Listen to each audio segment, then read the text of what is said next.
Assalamualaikum warahmatullahi wabarakatuh. Halo guys, jumpa lagi bersama channel Si Justin, channel yang membahas seputar aglonema dan tanaman hias lainnya. Guys, ketika kita memberikan pupuk pada aglonema kita, nggak serta-merta pupuk yang diserap oleh aglonema kita itu menjadikan aglonema kita cepat besar, cepat beranak ya. Nggak gitu guys.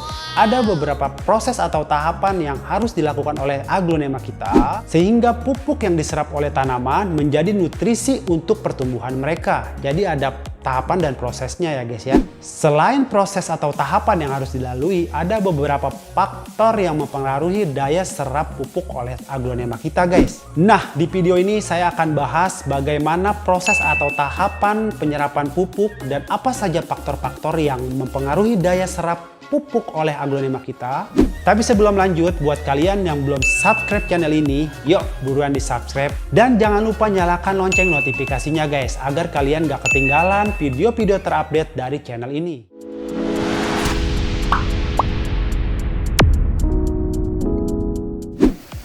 Menurut cara aplikasinya, pupuk dibedakan menjadi dua jenis guys. Pupuk foliar atau pupuk semprot dan pupuk broadcasting atau pupuk tabur. Di dalam video ini saya akan membahas pupuk dengan cara aplikasi broadcasting atau ditabur ya guys ya. Dengan kata lain, pupuk yang kita berikan itu ke media tanam. Dan proses penyerapan pupuk oleh aglonema yang pastinya melalui akar ya guys ya. Jadi proses penyerapannya melalui akar-akar aglonema kita.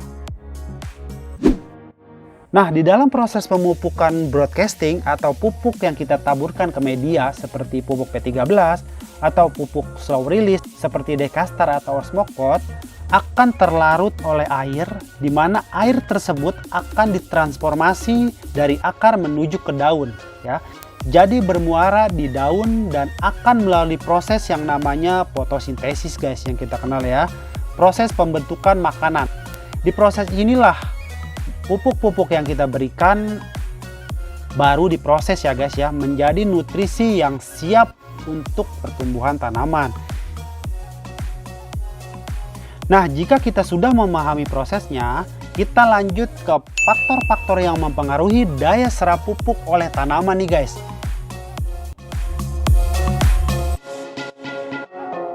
Faktor yang pertama adalah air guys. Karena airlah yang melarutkan pupuk-pupuk yang kita berikan yang nantinya ditransformasi ke daun dan diproses di dalam proses fotosintesis. Nah, makanya guys, jangan punya persepsi kalau aglonema itu takut dengan air ya guys ya. Di sini bisa kita simpulkan bahwa air adalah sumber kehidupan untuk aglonema kita guys. Kalau kita memberi pupuk tanpa memperhatikan penyiraman, bahkan kalau kita membiarkan aglonema kita itu kekeringan, sama aja kita tidak memberinya dia makan guys.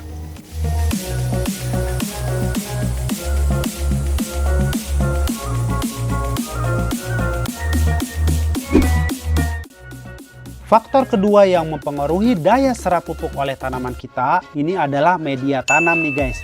Loh, kenapa media tanam? Kualitas media tanam akan sangat berpengaruh oleh daya serap pupuk guys. Kalau media tanam kita itu jelek atau sudah tidak nyaman atau sudah busuk guys, pupuk yang kita berikan akan tidak maksimal nih guys. Akan ada beberapa unsur-unsur makro dan mikro yang tidak terserap efektif oleh tanaman kita. Di samping itu, kita harus mengetahui apa yang dimaksud dengan pH, power of hydrogen atau potential of hydrogen. Nah, pH ini akan menentukan daya serap pupuk oleh tanaman nih guys. Dimana kalau pH media tanam kita itu netral, pupuk yang kita berikan akan maksimal diserap oleh tanaman. Sebaliknya, kalau pH media kita asam atau sudah busuk atau sudah lama atau sudah tidak layak lagi, pupuk yang kita berikan akan tidak maksimal nih guys. Nah, saran saya untuk poin yang kedua ini, kita harus menjaga kesehatan atau kualitas media tanam kita nih guys ya. Dengan cara pergantian rutin sekitar 6 bulan sekali ya.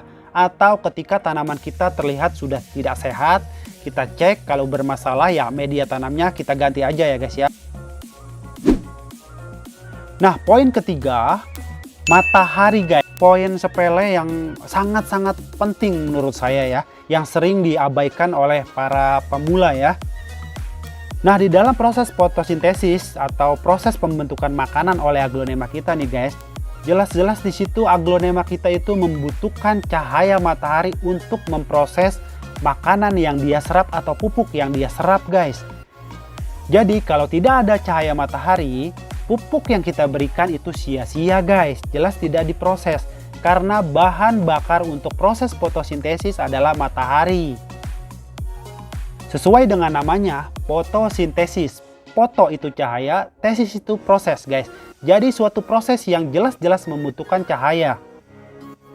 Nah, saran saya untuk meletakkan atau menempatkan aglonema kita itu di tempat yang cukup mataharinya ya guys ya. Hindari penempatan yang minim matahari, bahkan di dalam rumah kita yang minim matahari ya guys. Untuk tanaman aglonema ini sebenarnya tidak membutuhkan full matahari ya guys ya. Cukup intensitas cahaya matahari 25% sampai 35% itu cukup guys.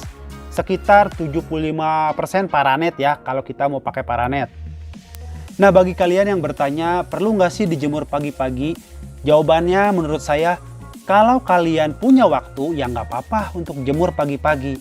Tapi menurut saya lebih bagus atau lebih efektifnya itu taruh aglonema kita itu dari pagi sampai sore itu di tempat yang cukup matahari guys ya.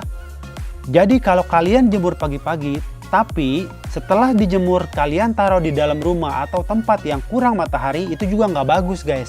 Jadi yang diperlukan oleh tanaman aglonema kita itu dari pagi sampai sore itu mereka cukup dalam mataharinya guys. Ingat guys, cahaya matahari itu gratis guys. Tapi itu sangat penting untuk aglonema kita. Oke guys, segitu aja info yang saya berikan. Semoga bermanfaat. Sampai jumpa di video-video selanjutnya. Wassalamualaikum warahmatullahi wabarakatuh.